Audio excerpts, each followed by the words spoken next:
Welcome to our podcast on safety in high-risk industries. Today we're diving into a concept that might sound a bit strange at first, but could be the key to preventing disasters: chronic unease. We all know that the oil and gas industry is hazardous. Despite significant progress in safety measures, incidents still occur. So how do we get closer to that elusive goal zero? The answer might lie in changing the way we think. Let's start with a question. Does an incident-free workplace mean we're safe? Not necessarily. In fact, every incident-free day might actually increase the chances of something going wrong. Why? Because we humans are prone to complacency. This is where chronic unease comes in. Now, I know what you're thinking. Chronic unease sounds like a terrible condition. But in the context of safety, it's actually a good thing.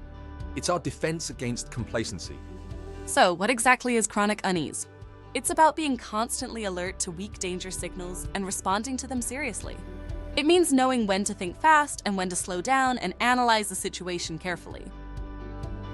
Think about your car. If it suddenly starts belching black smoke, you'd rush it to a mechanic, right? But what about that slight rattle you've been hearing? Many of us hope it'll just go away. That's the difference between strong and weak signals, and how we respond to them can make all the difference. In the oil and gas industry, weak signals might be unexpected corrosion, an unusual smell, or a puzzled look on a colleague's face. These don't necessarily mean something's wrong, but they might.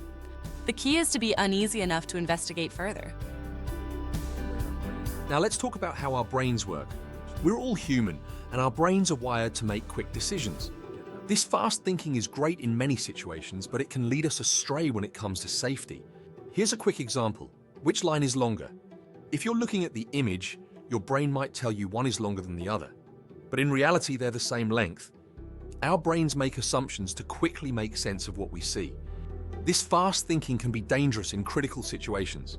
Many major incidents in our industry resulted from wrong decisions made too quickly.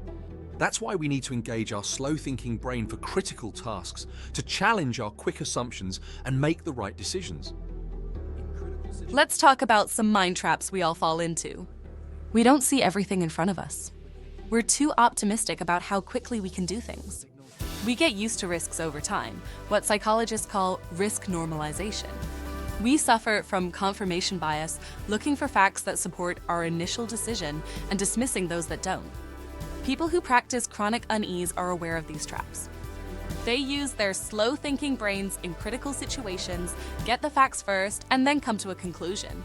They don't dismiss unexpected data, and they're not afraid to raise alarms, even if they turn out to be false. So how can we cultivate chronic unease? Here are a few tips. Never assume everything will be okay just because it has been so far. Recognize and act on weak signals, even if it means raising a false alarm. Don't take critical decisions for granted or jump to conclusions. Get the facts first and think things through thoroughly and slowly. Stay alert to risks and don't become complacent. Remember, chronic unease might sound uncomfortable, but it's actually a healthy practice for you, your colleagues, our industry, and the world. That's all for today's episode. Remember, in high-risk industries, being a little uneasy could be the key to staying safe. Until next time, stay alert and take time for safety. Thank you for listening. See you all in a new topic.